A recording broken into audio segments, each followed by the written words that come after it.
barriers. And this technology is now reduced to the portable size where an individual can be made invisible.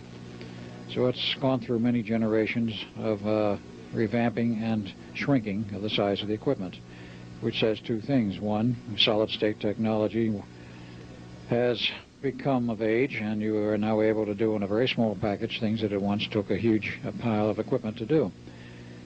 Secondly, they've modified the equipment to some extent so that it is now possible to make it portable and still completely effective.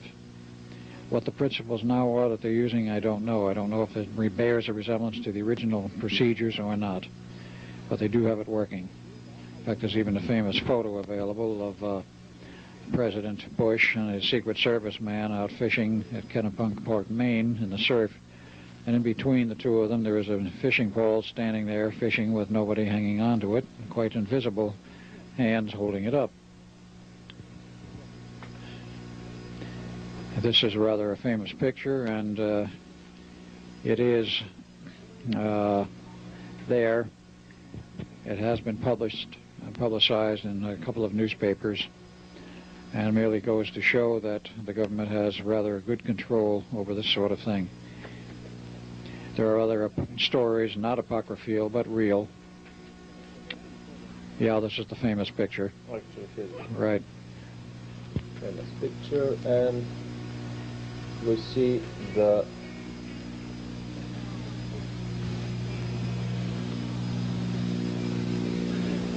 you see the president on the right in his pink shirt, Secret Service man on the left with his arms crossed, and the fishing pole standing there all by itself in the surf.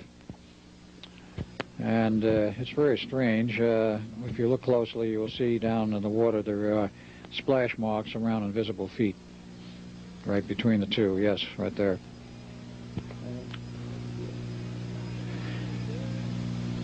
Now the angle seems a little bit off in terms of the way the poles are fishing, but we don't have the full picture of exactly what bay they were in or where this was and exactly where their lines were actually anchored. But this now can be done by either one of two techniques. One, hardware, or the second one I understand is they can put the human, that is a Secret Service man, through a special processing where without hardware he becomes invisible for about 72 hours. And then he starts to do the invisible man number and start to come back into visibility, and also he gets, I understand, violently ill when in the process of coming back to, quote, normalcy, unquote. Either way, they have control over processes of invisibility. Hangover.